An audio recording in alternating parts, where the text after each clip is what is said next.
Welcome to Vortex Energy Part 2. Here I will explain this vibration and the secret of healing. Disease comes from a blockage of energy in the body. This blockage can come from emotional stress, infection by viruses and bacteria, a structural malfunction caused by a blow to the body, and all the other hundreds of reasons that could disrupt the bodily function.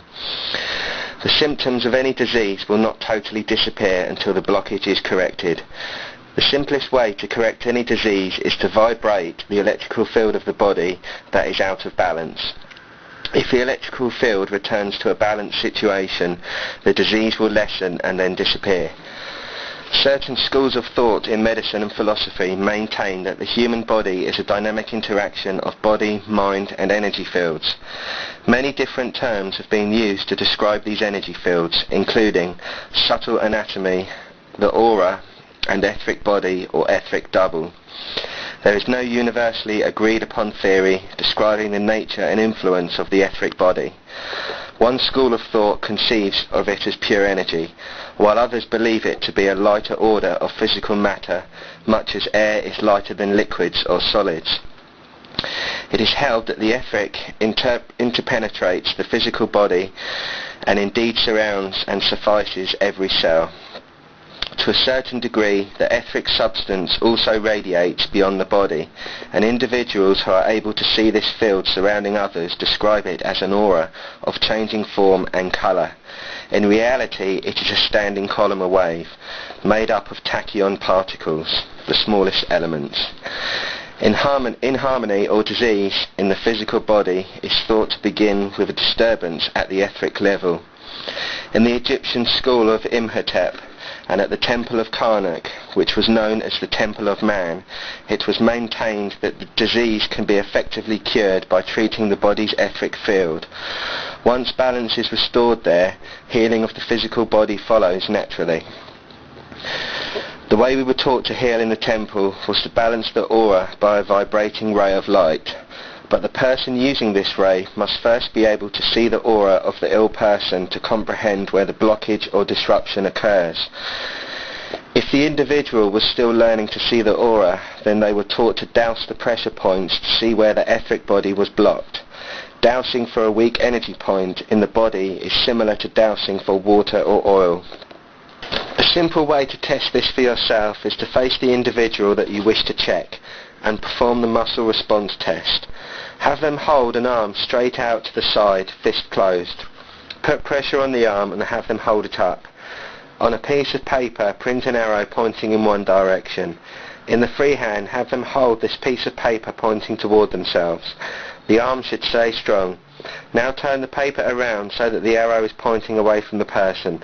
They will no longer be able to hold the arm up because their electrical field is weakened by the energy travelling in the direction of the arrow. This same method can be used to check out the different pressure points to discover where there is a weakness or blockage in a person's body. The pressure points are similar to the acupuncture points used by the Chinese. This method is so simple that the average person could learn how to determine simple health problems such as vitamin and mineral deficiencies. Several holistic health books teach this simple muscle testing technique, so these simple problems can be taken care of without professional help. Let me add this warning. Learning to douse the pressure points does not offer a cure. It only can point to the problem so the disease of deficiency can properly be taken care of. The body is electrical, chemical and mechanical. Not all disease can be corrected by drugs or surgery. This is why the student in the school had to discover where the blockage in the energy field was before any healing prescription could be recommended. True healing only occurs when the electrical field known as the aura is balanced. Jesus also healed this way. People called his ability to balance the aura a miracle. But once the knowledge of balancing the electrical field is understood, they will realize that the third law of Hermes, which is vibration, is the miracle behind the secret method of healing used by Jesus.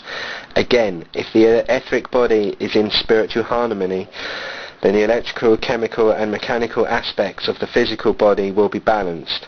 Drugs and surgery cannot balance the etheric or spiritual body.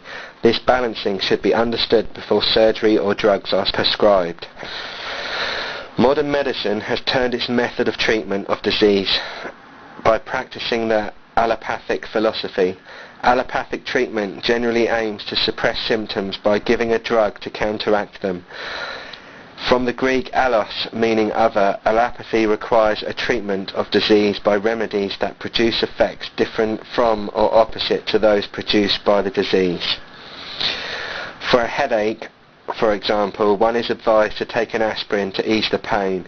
The aim is to make the sensation of discomfort disappear, though the cause will still remain. To understand the science of vibrational healing, we must return our attention to a standing column of wave. Jesus had the mind energy to function on the spiritual plane, which deals with energy in motion.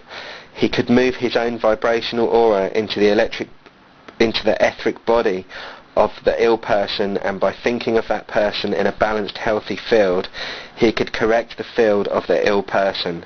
This is what happens when a person is healed by prayer or the laying of hands. Mind energy is energy in motion, and when used in love it will correct the etheric field. However, the ill person must accept the help or the aura cannot be corrected. That is why Jesus never healed anyone unless they asked to be helped. The knowledge that Jesus demonstrated was similar to the wisdom that was taught to the Egyptian student. The purpose of this school was to bring the knowledge of the Christ self into the physical plane. This wisdom is carried over into the teachings of the Theosophic and Coptic organizations. These societies were formed primarily for the purpose of investigating the principles of the divine wisdom. This wisdom was taught in the 6th century BC by the Greek philosopher Pythagoras. It is rooted in the Hermetic teachings of the ancient Egypt and the Vedic scriptures of India. The Coptic and Theosophic organizations maintain the existence of one supreme being, a world soul or fountain of light, from which all creation emanates, and to which every soul eventually returns after a series of lifetimes of incarnations. This cycle constitutes a process called involution, downward into matter, divergent energy, and evolution, upward to spirit, convergent energy. The soul returns in a purified and renewed state to an at-one-ment or atonement with its creator of source. Accordingly, we are each a spark of the divine, containing the seeds of light from which vitality, the life energy, flows, and by which health is maintained at every level. As we depend upon the physical sun for physical vitality, so we depend upon the cosmic Son of God for spiritual renewal. These levels are inextricably linked. The cosmic sun is the energy source for the physical sun. Similarly, the divine spark of soul radiating from the cosmic source provides the life energy within and for the physical body. The cosmic source is therefore not something outside of us. It refers to a fundamentally internal state, a state of consciousness. This is accessible to all who are willing to open their hearts and listen. Accordingly, the term evolution refers to an expansion of awareness, a growing realization of our true origin as an integral part of the Great One Light. Perfect health implies perfect attunement and balance of the physical and spiritual, that is, realization of the body's true function as an expression or temple of the light. In Egypt, the student was taught to balance the physical and spiritual by the use of a vibrating ray of light. After the student determined where the blockage in the aura was located, they placed the individual in front of the aura balancing machine. This device would balance the electrical field by re-establishing the correct vibratory rate in the ill person's aura. By correcting the electrical field, the spiritual field, the blockage was removed and the physical body could function in a healthy manner.